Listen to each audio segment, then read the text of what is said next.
El narcisismo de Michael Jackson. Con frecuencia muchas personas fanáticas de Jackson o que defienden su inocencia lo describen como el ser más injustamente perseguido en la Tierra por su bondad, por su gentileza y por su trabajo caritativo.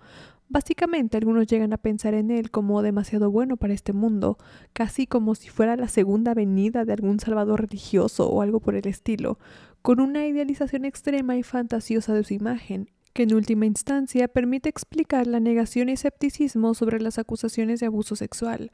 Este culto a la celebridad no es algo exclusivo del fandom de Jackson, pero considero que es de los más excesivos que he visto.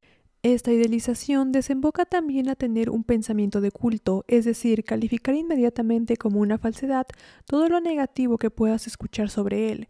Esto está muy arraigado dentro de su fandom y fue inculcado en gran parte por el mismo Michael Jackson, quien siempre inculcó esa imagen de ser divino a los demás. Jackson tenía una imagen de superioridad de su persona, lo que hacía que cuando alguien lo criticara o cuestionara sus acciones, siempre intentara echarle la culpa a alguien más, los medios, el público, la ignorancia, etcétera, porque era incapaz de escudriñar sus propias acciones. Pensaba que él siempre estaba en lo correcto y los demás estaban equivocados. De su narcisismo ya se ha hablado antes. El libro de psicología escrito por el psicoterapeuta Joseph Burgos cita a Jackson como ejemplo. Otro artículo científico publicado en el Journal of Integrated Studies explica precisamente que Jackson tenía muchas características del trastorno narcisista de la personalidad y que debería haber sido diagnosticado cuando estaba con vida. El abstract menciona lo siguiente. Resultó que Michael Jackson debería haber sido diagnosticado con trastorno narcisista de la personalidad y que si el manual diagnóstico y estadístico de los trastornos mentales, una herramienta de diagnóstico utilizada por la profesión médica, hubiera sido más claro en cuanto a la importancia de la etiología y las características diagnósticas más concisas y abarcadas en lugar de borrosas y superpuestas. Michael Jackson pudo haber sido diagnosticado y tratado de manera efectiva, evitando convertirse en el hombre en el espejo. Ejemplos de su narcisismo y de sus delirios de grandeza son muchos. Sus pinturas personalizadas, la mayoría hechas por el artista David Nordahl, que Michael personalmente encargaba y estaban en sus propiedades, mostraban cómo se veía y tenía lo que parecen ser delirios religiosos sobre sí mismo. Es retratado como si fuera un Mesías, el salvador de los niños, un ángel, Napoleón, un rey, un caballero, etc.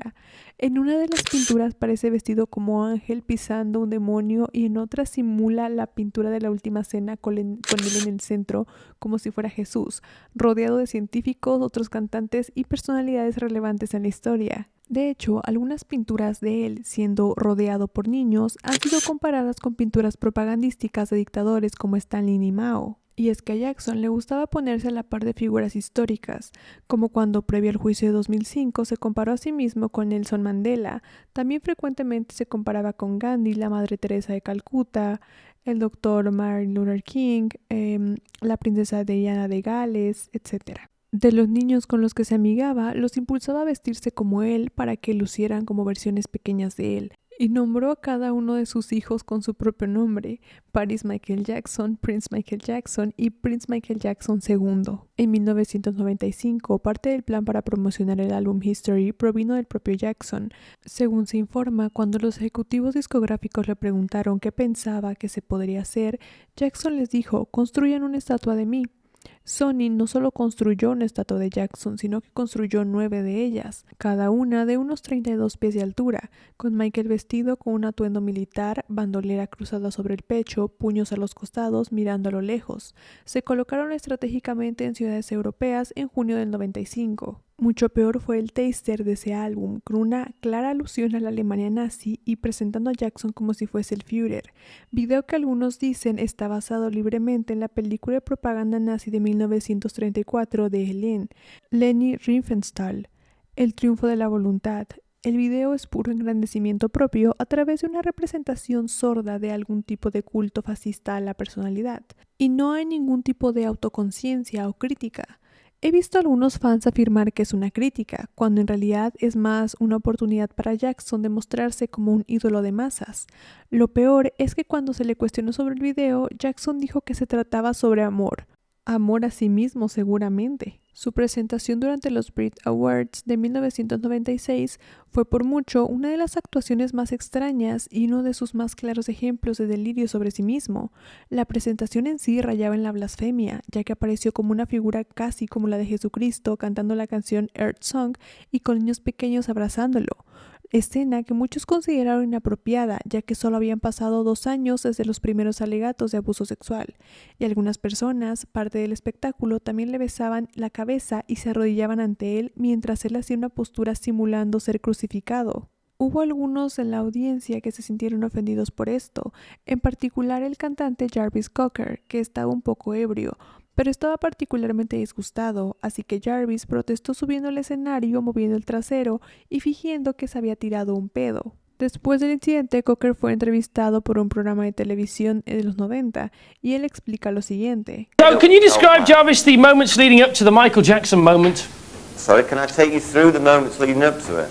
Yeah.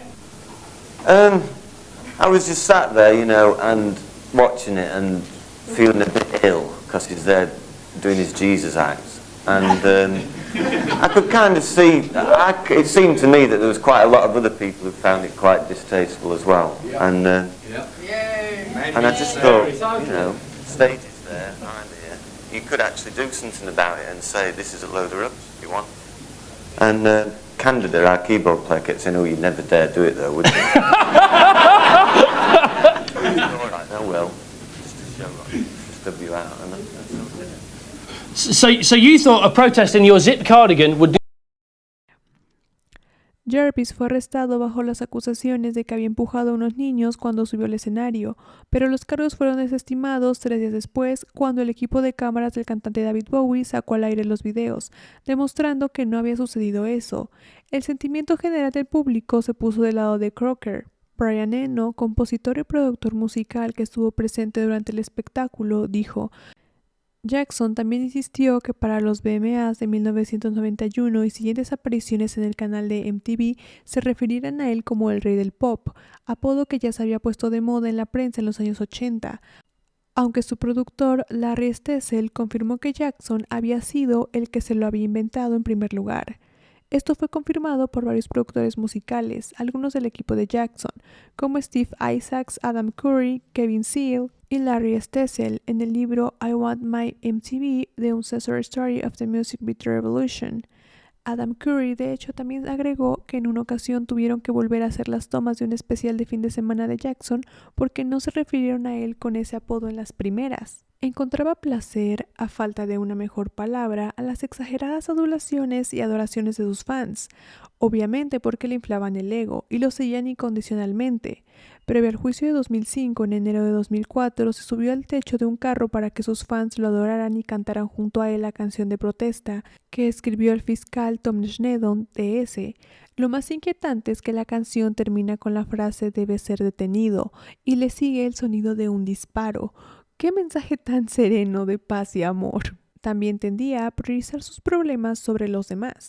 Si alguien ha escuchado las cintas de Glenda, puede notar que cada vez que ella intentaba hablar de sus propios problemas, Jackson se aburría y lo retorcía de nuevo a su vida.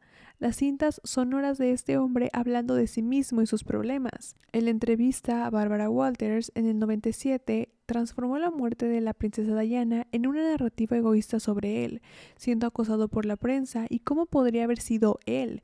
Rescató al chimpancé Bubbles de un centro de testeo animal, pero lo terminó convirtiendo en su payaso personal, vistiéndolo con ropa y llevándolo como si fuera un juguete a donde fuera, siempre pensando en cómo eso lo beneficiaría a él más que el animal.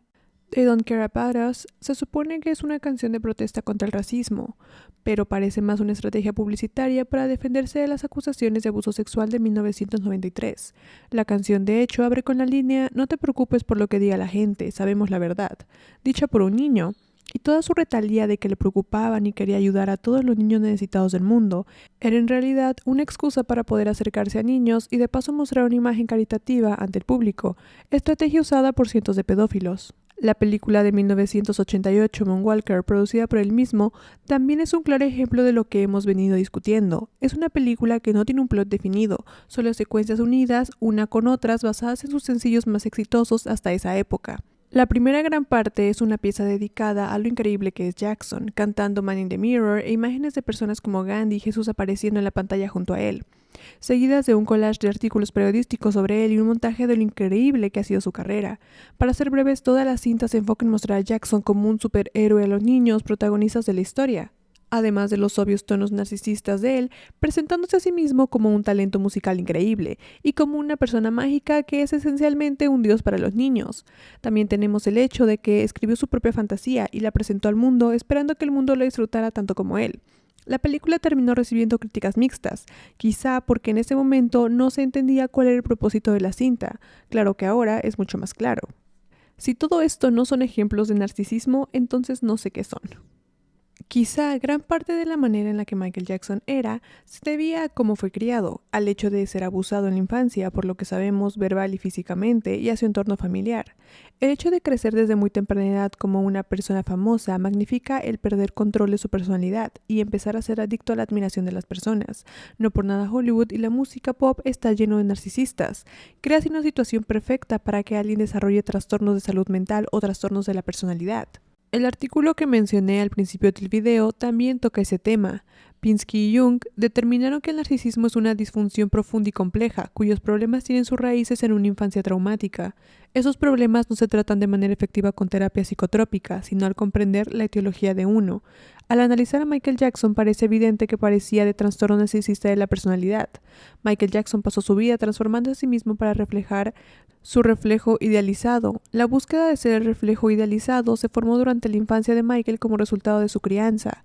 Luego se volvió más omnipresente durante su adolescencia, como resultado de un trauma infantil. La autoestima de Michael se ve afectada si se hubiera explorado cómo y por qué. Michael podría haber sido diagnosticado de manera afectiva y tratado adecuadamente, lo que habría dado como resultado que su yo interior y su yo exterior se volvieran más equilibrados. Michael habría sido diferente del reflejo que vio en su espejo. Quizás hubiera sido más que el reflejo idealizado de sus gafas de sol espejadas. Otra explicación de su narcisismo podría ser el hecho de que nunca hubiera madurado completamente debido a un abuso, lo que hizo que se quedara con el narcisismo inherente que tienen los infantes, lo que también explica por qué se comportaba niñadamente, se identificaba con los niños y se percibía a sí mismo como uno. A pesar de que no todos los abusadores sexuales de niños fueron abusados sexualmente como niños, a menudo fueron abusados física o emocionalmente.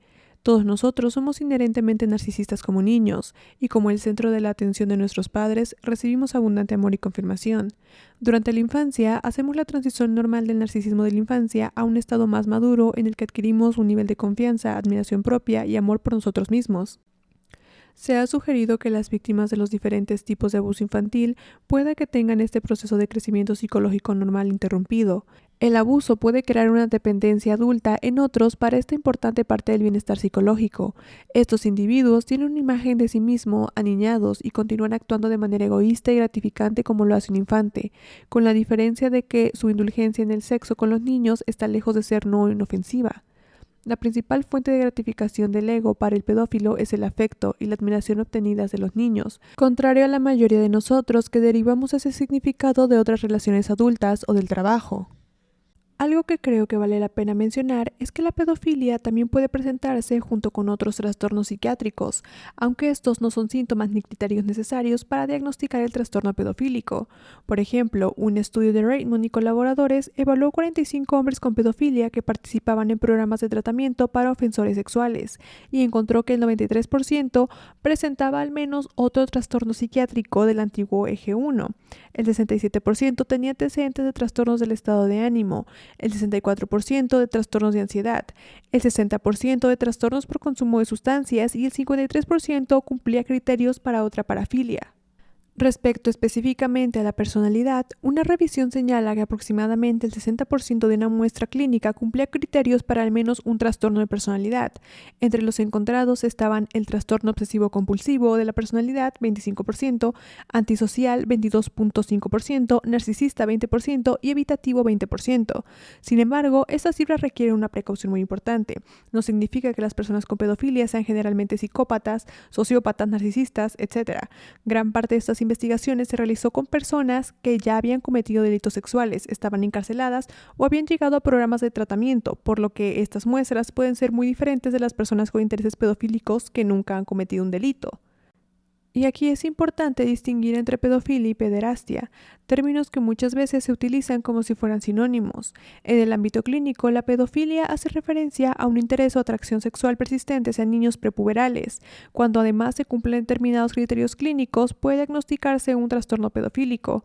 La palabra pederastia, en cambio, se utiliza en español para referirse a la práctica de la actividad sexual de un adulto con un menor, aunque en contextos jurídicos y científicos suele ser más preciso hablar de abuso sexual infantil o de delitos sexuales contra menores.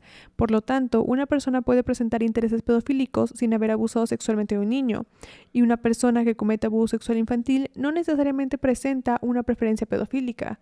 Esta distinción no minimiza en absoluto el abuso ni nada, solamente creo que es necesario hacer la aclaración. Las personas narcisistas pueden tener dificultades para aceptar que son ellos los que crean el caos y en cambio se ven a sí mismos como la víctima perseguida para evitar tener que trabajar en sus propios problemas y esforzarse por superar su trauma. Un componente clave de los criterios diagnósticos para el diagnóstico del trastorno narcisista de la personalidad es que las personas con este trastorno requieren una admiración excesiva. Su autoestima es casi invariablemente muy frágil. La vulnerabilidad de la autoestima hace que las personas con trastorno narcisista de la personalidad sean muy sensibles a las lesiones por la crítica o la derrota. Y Michael ciertamente era una persona muy susceptible a la crítica y a la derrota. Uno de estos ejemplos fue cuando Bashir le cuestionó sobre el infame incidente del balcón y su bebé en Alemania en 2002. Michael de nuevo se quitó responsabilidad sobre el asunto culpando a los medios de que no habían mostrado que había fans en la calle, cuando él fue quien puso en peligro la vida de su bebé y que no importaba si había fans o no, una caída de esa altura es mortal para un bebé. Y ni hablar de toda la teoría de conspiración que se inventó en el tema de Sony Motola fue debido a que su ego no pudo soportar que el álbum no vendió lo suficiente como esperaba, y la demanda de su patrimonio contra HBO por Living Neverland se basa en un acuerdo de no menosprecio que su compañía hizo que HBO firmara en un contrato de distribución de conciertos de 1992, para que no se les permitiera hablar negativamente sobre él, incluso aunque lo que dijeran fuera cierto. Él quería tener total control sobre lo que decían sobre él. Es por eso por lo que a su patrimonio y sus fans les jode tanto que por fin le haya dado una plataforma para que sus víctimas cuenten su historia, porque desde 1993 él era el único que podía contar su versión en entrevistas, en comunicados por televisión o eventos. Así que cuando alguien insiste en lo humilde que era Jackson, solamente dan ganas de reírse. Jackson estaba lejos de ser la persona perfecta que sus fans, su familia, su equipo o él mismo siempre quisieron proyectar. Más allá del abuso sexual, no hacía las cosas de manera correcta, rompió contratos, siempre estaba debiéndole dinero a la gente por su trabajo, tuvo demandas legítimas por plagio. No digo que todas las opiniones positivas de la gente que conoció a Jackson sean ilegítimas, porque Jackson podía ser muy gentil, amable y carismático en ocasiones, muy encantador y verse muy vulnerable también. Lo que digo es que simplemente muestran una parte de él, porque también podía ser manipulador, egoísta y mentiroso, como lo han descrito muchos otros también. Sus defensores siempre se quejan de los medios o el público se han encargado de deshumanizar a Michael Jackson, pero creo que su propio fandom es lo que lo deshumaniza, liberándolo siempre de culpa o creyendo que es incapaz de hacer algo malo, básicamente creyendo que es alguien que está por encima del bien y del mal, justamente como él quería que se le viera.